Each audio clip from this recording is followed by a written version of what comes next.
Hey, what's going on folks? This is Christian, and if you're enjoying the content I'm uploading to the channel, then feel free to subscribe. Also, feel free to offer any suggestions on board games you'd recommend we review. Finally, if you're interested in joining our AOS campaign, then head over to our Discord and become part of the story. Hello everyone and welcome back to Dice Sagas. So today we're actually going to do a live playthrough. This is of Massive Darkness 2. Yes, indeed. So, dropping things there. But yeah, so we're going to be playing Massive Darkness 2. This is first time for me playing it, so we'll be kind of learning as we go along. Sarah obviously tells me this is a tutorial that we're going to be carrying out. So is there anything you want to add before we get started? Just to say that we have already gone through the board setup. We've got all of our characters picked, we've got our skills picked, we've siphoned through all of the monsters and stuff like that to make sure that we've got all the models available. We've only got like a small hand-picked set of miniatures, roaming monsters, mobs and stuff for this, and we've already pre-selected our characters. So that's everything done before we're going to start. Yeah, cool. And so I have gone with the Berserker Lil Ned. And Sarah? I've gone with the Paladin Victoria. Okay, let's get started, shall we? Mm-hmm. Let's I'll put this over yonder for now. Yeah, so basically the tutorial mission is we have to get into this room, pick up this item here, and then bring it all the way over to here in order to stop the portal from generating monsters. The basic setup is this is one room, everywhere else is just one corridor around, and then we've got the portal on this side. We've got the darkness tracker up the top for our time to show when everything's going to start spawning in. So turn 3, we're going to get a roaming monster, and then from there it just starts getting worse. We start off in this corner over here. Okay. So I think I'm going to start because I can use my mana as the priest to start making us a little bit faster. Okay, cool. So I'm going to spend a mana. So are the different size tokens, so the larger mana tokens, they're 3? We've got a 3 and then a single. Okay. And then we've got, how worried does it make you that there are 50s? 50, oh wow, okay. And there's one for 100. Oh dear, okay. But we've also got like 10s, 5s and singles for the HP as well on there. Scary times. So I'm going, at the beginning the paladin gets to bless one of their consecration zones. So I'm going to flip this and bless the green one, which is for combat. Okay. I'm going to, as I've already done, I've spent 1 mana and I'm going to place down the blue consecration zone here, which means anybody that starts a move action in that zone gains 1 movement point. Okay. So anytime you decide whilst you're there you want to do 1 instead of getting 2 movement points, you get 3. Okay. I'm not going to place any of the other ones yet because I don't know where we're going to land. Good. So that wasn't an action, that was an ability that I used. So they're completely separate from the actions that you can do per turn. So my first action is going to be a movement one, and let's get in here and start spawning some monsters. Sorry about knocking that. That's my bad. So in terms of, so then you complete all your hero actions, or your hero actions. You get 3 actions, right? Yes. So you complete yours, and then do I do mine? And then you do yours. Okay. So my first action is going to be movement. So move 1 there. 2 is going to be to pop the door open. Ooh. And we draw a door card for that one. Okay. So let's see what's inside. It's a warp room. The active hero may choose another hero and place them on their zone, provided the other hero agrees. I guess so. I mean, it negates my consecration zone, but... So the active player may choose another hero and place them on their zone. Which is this. Don't see why not. I mean, you might as well. Yeah. So I am the only one that's really benefited from that, so that's fine. But it just gets me to where you are, and there you go, isn't it? Yeah. Sorted. So that was my second one, and because we've opened this, there is a monster token in here. We remove this. Okay. And we'll spawn in a monster. So draw the mob card. There we will indeed. Okay, so it's the undead. The undead. Okay, so we're going to place that card to one side, and because it's a level 1 to 2 minion, you also draw a mob item for it to be holding as well. So from the level 1 to 2? Yes. Okay. Spin me around. I'm just spinning the cards here. So, okay, so... Okay, stone knuckles. So you'll notice with these guys, I don't know if you can see, yep, you'll notice with these guys, so they don't have defense, but they have 4 HP per model. And the number of minions is equal to the number of player characters plus a leader. So we've got our leader miniature, who's getting spawned in, and then he has 2 minions to go with him side by side. Ooh. So when we kill the entire mob, the item that they are using for attack, which dictates the number of dice they roll when they're attacking us, that drops, and the person who killed the leader then gets to pick that up. Okay, so that was 1 to move into there, 2 to open, 3 to move into here. Then I'm going to, I think movement action, does movement action allow me to pick things up? One of them is to interact with one object in their current zone. Okay, so I'm going to, for my second action, I'm going to move again. But the first action, for the first movement point, is going to be picking this up. And this is a treasure token, which means we get a treasure from the treasure bag. Okay. And I get, it's a green, so I get a common treasure. Nice. And that comes from the treasure pile. And it's a quiver. Oh, okay. And you'll see on there as well, it's got a symbol there for where it goes on my board. So I've got a quiver, but I've got no ranged bow yet. Excellent, that's great. So my next one is... So just to clarify just what we've done so far then, so you've used this, which is... I've used an ability which is a consecration. Is that one of your actions? Is that a special action? No, that's not a special action. That's just one of my abilities. Okay. The action for that one is paid for by paying mana. Right. Not by paying an action. Okay, makes sense. So then you've done that, which enabled you to do 1 free move. Yep, so I've moved, opened the door, and then moved in. Yep. Then for my second action, I've gone for movement again. Yep. Spent 1 point picking an item up, and then the second one moving into the zone with the monsters. Okay. So now I can attack the monsters for my third action for my final one. So my ability with Victoria is that on defense, when I'm getting attacked, I ignore one of the black dice, which is when the monsters attack us. Also, when I'm in the shadows, I get a purple dice, which is a special dice, but only when you're fighting in shadows. So that goes into my dice pool. Yep. I'm using my wooden staff, which has 1 yellow.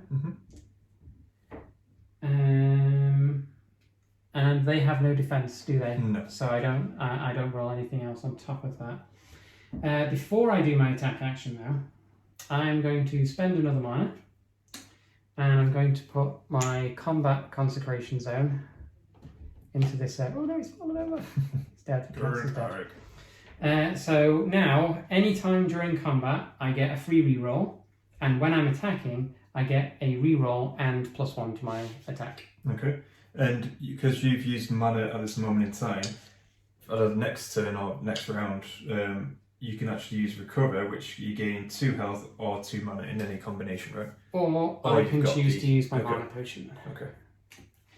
So I'm rolling a yellow dice and a purple dice because of my item, and I'm in a shadow zone. Do they attack you at the same time, or do they attack you? Yes, they do. Because of the number of minions, it's the number of minions that you count, not the leader. And you get an enemy dice. 1 enemy dice per minion. The little claw, the little hand mark, dictates on here whether they get a special action or not. Okay. But with them, it's only when they attack, not when they get attacked. Right, okay. And the claw marks, they are a wound that you take in response to the attack that you cannot block with defense dice. Okay. And do they get -1 black dice because of your ability? If I get, like, if we have a look on here, when I'm defending. Oh, when you're defending, right, I ignore 1, and when I'm in the shadows, if my shadow dice comes up with the shadow skill, I ignore all the black dice and I heal myself for 1 for every very cool. black dice that's been ignored. So let's see what happens. Okay, so I've got 3 attack there. I get +1 from the blessed consecration zone that I'm in, so that's 4. And there's 1 of these which doesn't activate an ability on the enemy. But I get 2 rerolls, 1 from attacking and 1 from combat with my consecration zone. So I don't need to reroll any of the enemy dice, but I am going to reroll the yellow dice. Let's see what we get. Nothing. And there we go. So that's 5 on the dice, +1 from my blessed consecration zone. And sorry, a quick one. So 6 damage. And you're able to reroll the yellow dice because my consecration zone, which I'm in, allows me to get 1 reroll during combat. Right. And when I attack, I get 1 reroll. Right. Because I'm in combat and attacking, I get 2 rerolls. Okay. And it can be the same dice, and you can reroll the enemy dice, unless the dice with the reroll on it specifically is a certain colour. Okay. So that is 6 damage altogether. So they each have 4 health each, which kills 1 minion, meaning I get 1 XP. Woohoo! And the other minion behind is on 2 HP. Okay. Because no minion got killed, no treasure drops. So because we didn't finish them all off, no treasure drops yet. Right. We're waiting for that to happen now. Okay. And now that is all of my actions done. My little blue token can get flipped over to the grey side. Okay. And then it's little Ned. It is little Ned's turn. Little Ned, yo. Right. Yo, little Ned. I don't think he can fit underneath this door unless to crouch under. just crouch through. It's fine. Yeah. So so for my turn, so again I get to move. So that I get 2 movement points. Well, everyone does. So I'm going to move 1. And also don't forget that at the start of your turn, your yes. ability allows you to take a damage. So at the start of your turn, take 1 wound. So that's take a wound. So that instantly becomes rage. Yep. And then it becomes rage because it's barbarian style. So and then your melee attack has a range of 0 to 1. So technically I can move there and attack if I wanted to. But if you go into the consecration zone, reroll. you get the buffs. Yeah, which is obviously what I'm going to look to do. And then it says melee attack is +1. Okay, so I'm going to move to hither. Out of the way. There you go. So I've just moved into combat. So that's 1 action. So now I can attack twice. Now you can attack twice. Cool. If you need to, you've got 6. There's 6 HP left on that mob. Yep. Okay. So with this in mind, I'm going to use. Obviously, you're going to use a rage, blood rage. So that just gets spent and put back in there. Yeah. Okay. I'll just put it away for now because no doubt I'm going to recover at some point. So and also because of the barbarian at the top here, I've got different stances. So at this moment in time, I chose to start with blood rage, and I also chose to have this as my starting level 1 card. So because of that, I'm now going to attack. I'm going to use one of the health points. So I'm going to have an extra. I'm going to go with this one. So not the reroll, but the extra dice. So I've got the yellow. I'm in a shadow, so I get shadow dice. Your double-handed axe also gives you an orange dice. Yep, double-handed axe also gives me an orange dice. There's 1 minion left, so you add a black dice. Yep.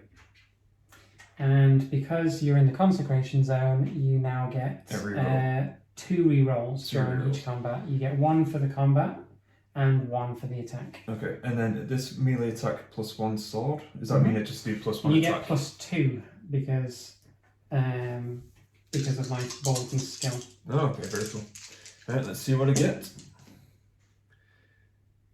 So this means that you take 1 unblockable wound. Okay. This symbol means that you gain a mana but you have a maximum of 1 mana Okay. for your current character stat. And then you've done 2 damage there, but you also get 1 from boldness and 1 from your ability. So and I've got 2 rerolls. You got 2 rerolls. So I'm going to reroll this Mm-hmm. and reroll this. Maybe reroll the. Sorry, what is this one? The purple one. What does that so do again? What's on there is you can gain 2 mana, 1 Oh, mana. the mana, right? Yeah. All you the get damage. your shadow ability, or you can go 1, 2, 3 damage. Okay, I'll reroll the shadow then as well. So I'll clear these 2 off. Okay, so you got exactly the same thing as well. So you've dealt 4 damage in total because you've got 1 from there, 1 from here, and then 2 from the orange dice. Yeah, and I've lost 1 health. You will kill one of the minions. Yeah. And the boss is on 2 HP. Okay, and you gain 1 XP. Okay, so I've gained 1 XP, but because it's my turn again, I get to attack again. You get to attack again. And the consecration zone and everything is still in effect, and so was your at start. Okay, so reroll the same dice, and does this guy get the 1 attack dice? He has no minions left. Okay, now. So these are just minion dice. Yes. Okay. Okay. Maybe re-roll the orange and the purple, just for some high rolls. Well, that's how much. Technically, he's already dead. Oh right, okay. Because I was going to say I'm doing 4. Well, I'm doing what? Plus 1, 5. Yes, 5 so far. He's already dead, right? Yes, because you only need to do 2 more damage. Alright, so he's already dead, and if you re-roll these, right? Yeah. Oh, and then you get your shadow one as well. You may spend 2 mana to double your attack damage, or gain 2 rage. So use that ability to gain 2 rage. Nice. So I get the idea of re-rolling the orange, that purple now. So that's good. That's a good show. So you kill the leader, and now that you've killed the leader, everybody in the party gains 2 XP, which puts us up to 3 XP. I'm just thinking as well, just going back to that turn then, when I attacked, did I need to, I used 1 rage to attack the first time. So the second time you needed another one, didn't you? But that's only at the start of your turn, right? You got down damage though. Yeah. So so that would have been used for that, okay. You had the rage. Yes, you're right. Okay, and because you killed the boss, you now get the Stone Knuckles. You now get that item. Cool. So that's an extra yellow dice. We'll just keep that there. And this would go in the hand icon. Okay. So you've used all 3 of your actions now, and that is the end of the turn. So one of the things that we need to check now is, are there any enemies? No, there are not. So there is no enemy phase. Okay. Do we level up? No, we don't have enough XP for that. Oh, do I gain XP from killing that guy? Yeah, so you should be on 3. So you get 2 for killing the boss. 2 for killing the leader. Not the boss leader, yeah. And then next, we have the darkness phase. So we're starting on 0 darkness, and the darkness counter ticks up to 1. We could get this finished very quickly, or by turn 3, we might have a roaming boss. Okay. Who knows? So now it goes back to the beginning of our turns. Oh yeah, I should have flipped that, right? But now, yes. But now we're back anyway. Okay. So I am going to go first.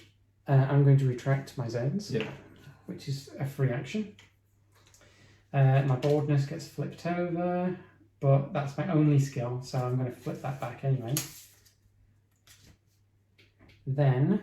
So what happens to this? Oh no, sorry. Yeah, so I'm going to spend 1 action point, so 1 action to move. I might actually do that thing again. I'm going to spend 1 mana to place the blue consecration zone here to give us 1 additional movement point. Then I'll pick this up, which gives... And that's 1. Yeah, I think that gives us 5 XP each. Ooh. So I'll be on 8. Yes. And so will I. Then I'm going to open this door. We don't do another one because we're not going into a room. We're just exiting the room we've already entered. Okay. So that is 1 for picking that up, 1 for opening the door, 1 for moving here, and then 2 to go over to there, and then 2 to move over there. Ta-da! Okay, so so you managed to. Let me just check to see Yeah. whether or not we actually, we actually do finish it, because that was pretty fast. Rather fast, but it's a good tutorial, I suppose. A quick one, but so just to clarify again though. So you did there. So you have 3 actions. The first action was you picked up the item. Mm-hmm. Second action was to kick down the door. Yes. Open the door, depending on what you want to do. It's not actually movement point. A movement point, sorry. Yeah. But that is one of your actions, right? Yes. And then you've got one more action left in terms of the 3 options, or the different options you can do, and that was to use 2 of your moves. So my first one, I gain 1 additional movement point for starting in that zone. Yeah. So 1 was to pick up the item. So that's 1, yeah. 1 to open the door. Yeah. 1 to move through the door. So that was 3. Okay. And then whilst I was out there, my second action was to move again, and you only get 2 movement points then. So 1, 2. My third action, move again. 1, 2. Is that your second action open the door? No, that was my second movement point. Ah, right. 1 action, 3 movement points. Yeah, sorry, I was thinking movement points actually just moving kind of stuff, not actually doing those. Okay, No, I get it. If you wanted an entire turn of just moving, you would normally go like 6. Oh, okay. And so their movement points is to interact with the objects and open the door. That's 1 action. Yeah, that's 2. 1 movement point to pick something up. Yeah. 1 movement point to open the door. Yeah. 1 movement point to walk through it.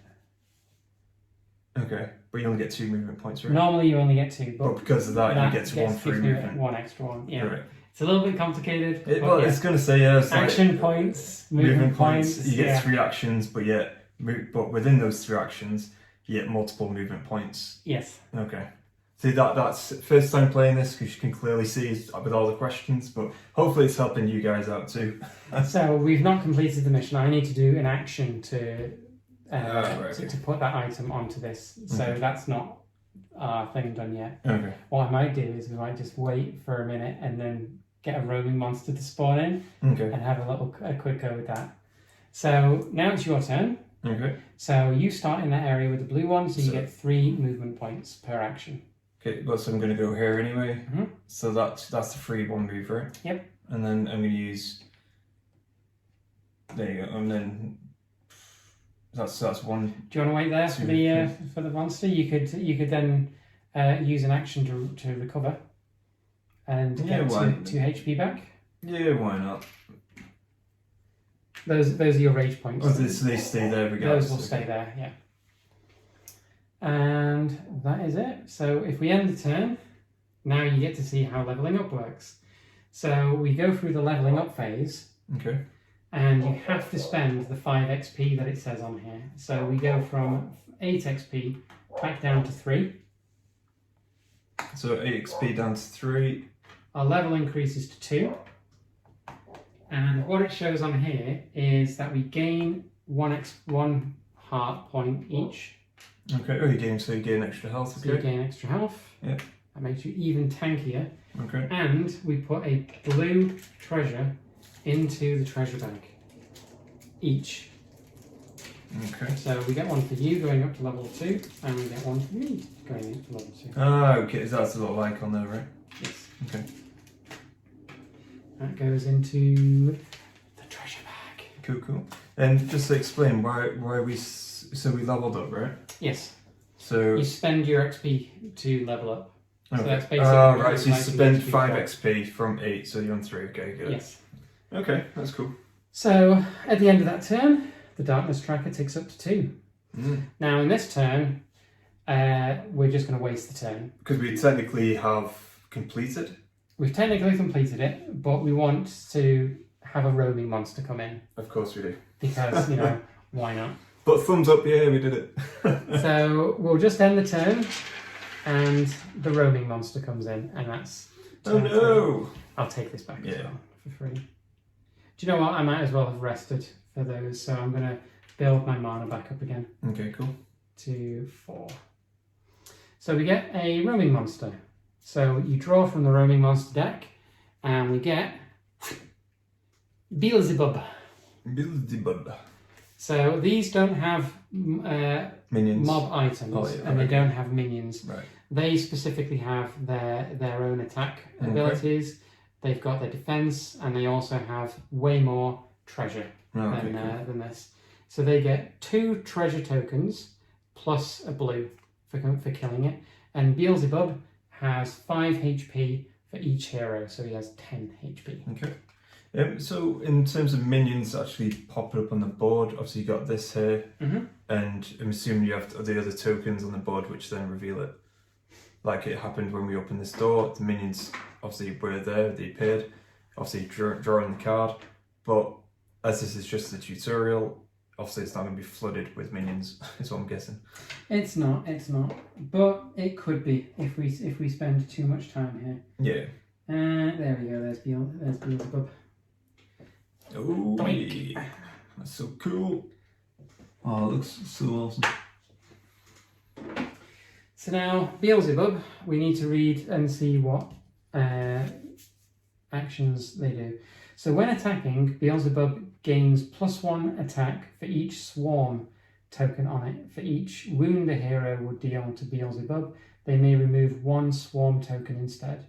If there is a hero in line of sight, Beelzebub attacks the closest hero in line of sight. Otherwise, place a swarm token on Beelzebub.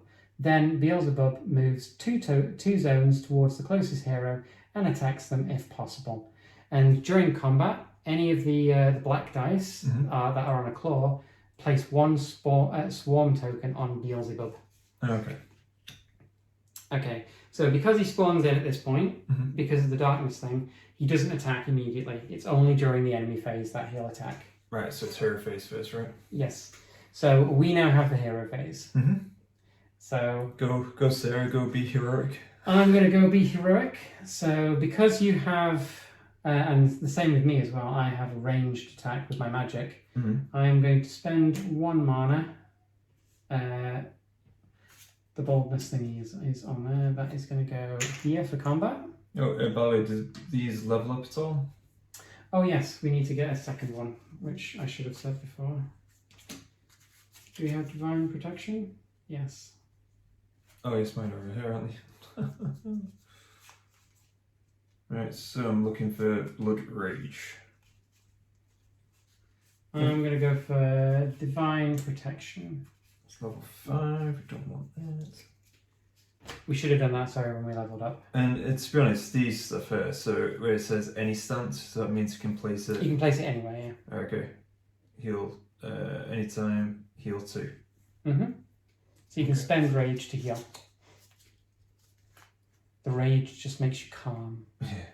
Or I can, if I wanted to, I can then get up this one instead, it's level 1, which is provoke. But then to use that, I'd have to change stance, which is an action, right? Yes. Okay.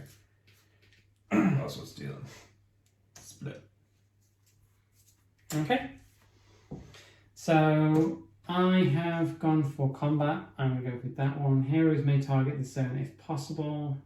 To attack an enemy in another consecration zone, I'm going to spend another one then. And you there being all supportive with your magic.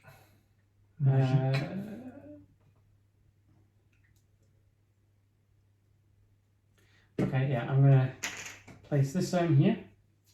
Zone over here where the enemy is. Okay, so is that an actual movement zone that you can get to? Yeah. Okay. And then I'm gonna place this one here. Well, are you going all out? No, I'm gonna do it the other way around.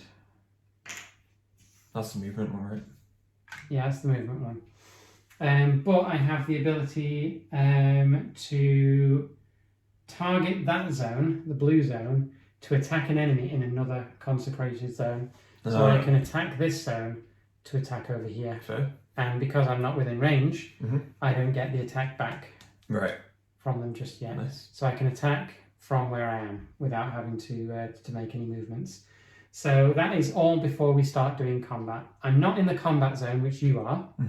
So I'm going to start doing my attacks against Beelzebub from this distance. So I'm not in a darkness zone, I'm in a light zone. I've only got my 1 yellow attack, and Beelzebub has 1 black and 2 blue. dear. Yeah, so it's not looking great for me. But I'll try and see if I can deal some damage. Okay, so I get 1 mana back from this. I have 1 damage and 2 blue, so no damage goes through on that one. Do you know what? It might be better if I just move into here. And then I can target this zone. Because you got 0 to 1 range, right? Because I've got 0 to 1 range. And I can, I can still do it from there. I'm going to do it from here. I'm going to remain here. I'm going to try and support you, and then you can try and take down Beelzebub. Okay, with my big hammer. With your big hammer. Or say axe. This is my second attack. Oh, there we go. We did some damage. So 2 attacks versus 1 defense. Nothing on the black dice again. You get rerolls, right? No, because I'm not in the green zone. Oh, right, okay. So Beelzebub takes 1 damage. So he's got 9 HP left. And I'll do my 3rd and final attack. Ooh. Okay, so Beelzebub gets a swarm token on him. Okay, so I've not got the swarm tokens to hand right at the minute, so we're just going to use these things. I get dealt 1 damage because of the claw. I do deal him 1 damage though because of the 2 damage versus 1 defense, and I'll use that to get rid of the swarm token. So you managed to get rid of the swarm token, obviously because that's a real save, means you can actually attack to get rid of the swarm token. Yeah, because what I don't want you to have to do is to waste one of your attacks to try and remove the swarm. So I might as well do that now. So I managed to poke him and deal 1 damage. You have 9 damage to try and sweat your way through. So luckily for Ned does not have to move into the same zone as Beelzebub to attack. You can attack from where you are because you're just a big guy. So big, you know, like in real life. So so at the start of my turn, take 1 wound. So I've got 3 rage now. I'm gonna go all raging. And then okay, so dice wise, I'm gonna use 1 rage for the extra dice. So that's the yellow. And then you get an orange dice for attacking with your big axe. For the big axe, yeah. You are in a darkness zone, so you get the purple dice. Which is a bit. And Beelzebub gets 2 blue and a black. Yeah. And because I'm in the green, I get rerolls. Yes, so you get 1 reroll for combat, 1 reroll for attack. You've spent 1 blood rage to get 1 yellow. Yeah. And also get +1 attack. And you get +1 attack. So you've got +2 to your attack already. Okay. So you've got 2 rerolls. So we're on, currently with these, we've got 2 damage +2, so that's 4, -1, 3 damage. Yeah. And you've got 2 rerolls. So I might as well reroll this. Yeah, reroll the yellow and the purple. So that's 5. +2, 7, -1, 6. 6 damage. So Beelzebub takes a massive 6 slap to the face. And that's 1 attack, you. That's 1 attack, yeah. So Beelzebub still keeps the same defense when you're attacking, but you would need to spend another rage token for your rage attack. I'm raging out. So basically rolling the exact same dice. Okay, so Beelzebub has 2 defense there. Yeah. And will create a swarm token, but you have the ability to reroll 2 dice. And on the attack, you can also spend another rage to reroll another dice. Yes, okay. But you might want to hold see. off. Yeah. So we've got 4 damage there, +2, so that's 6. 6, yeah. -2 is 4. And then that creates a swarm, which you would then have to damage. So that's 3. So that would still kill Beelzebub. Defeat him, yeah. So yeah, I think the job's a good one. Just keep on that. Yeah. Okay, so Beelzebub goes down. That's 10 mighty hammer. 10 HP there, and Beelzebub snuffs it. Thought that was quite convincing, that one. So from this now, as a reward, you get 1 blue. Oh, yes. And 2 from the treasure. So, just draw 1 token, yeah? Oh. And then draw another one. Okay. Oh, it's so exciting. Oh, damn. So 2 common and 1 blue. So that's your treasure. No. Put them back. Oh, put them back in? Oh, okay. So what happens then? That is your treasure then. You get 2 green. Oh, 2, right, okay. So And clearly I've never done this before. And that's your treasure for killing Beelzebub. Okay, so we got longbow, sling, ooh, nice. Armour. And we killed a roaming monster, which means that we get 5 XP each. Oh, cool. So we're back on 8. But we need 10 XP before we can level up. Okay. Yeah.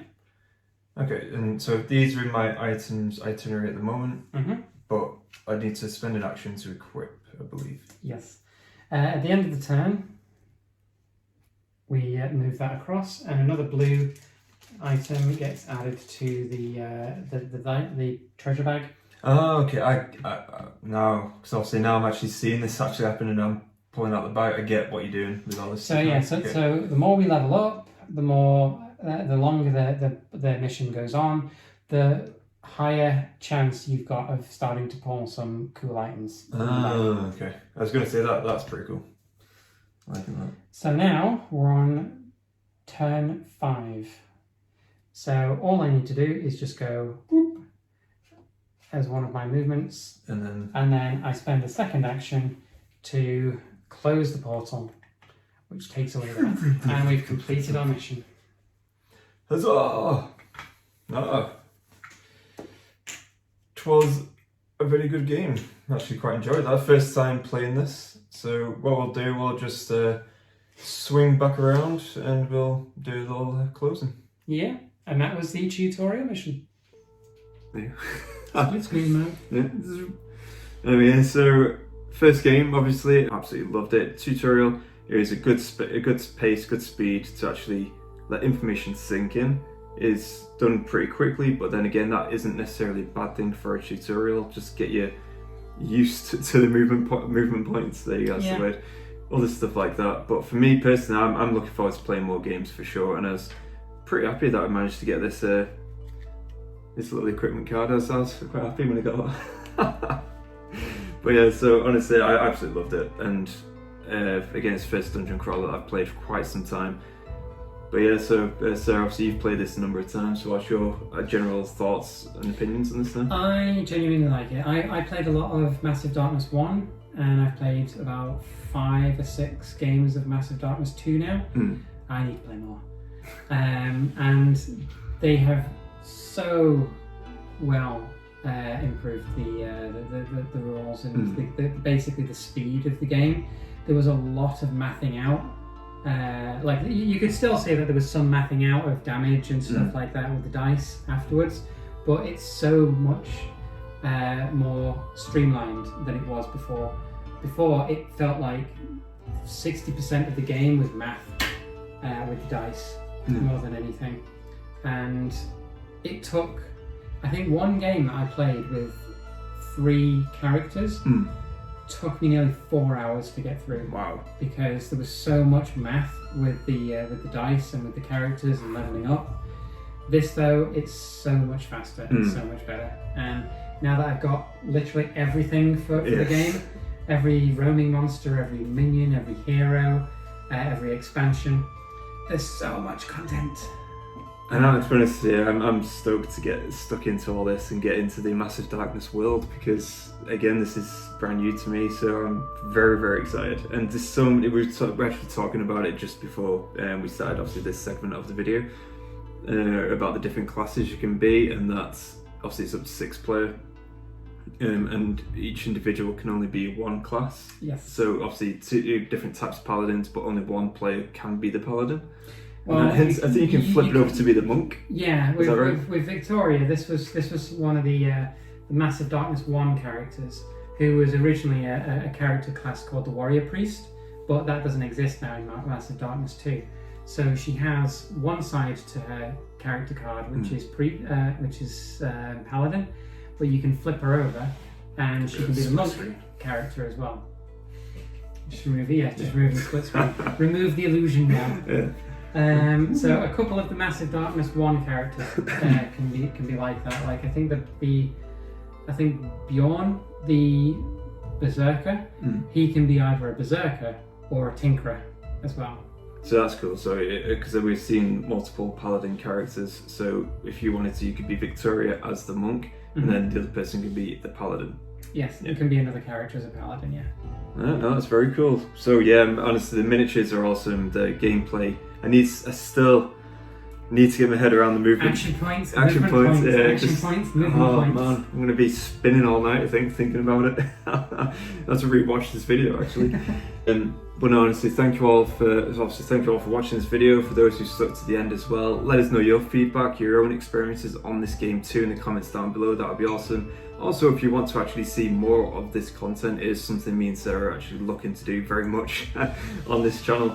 So yeah, honestly, just let us know down below. Of course, as always, drop a subscribe if you like the content, a like, comment, all that good stuff, and also don't forget to hit the bell icon too. We always do. You should use that ding little bell icon. Ding. I'll try and put icons there if you're alright. Anyway, yeah. So thank you all for watching, and yeah, don't forget to let the dice tell the story. Take care. Bye.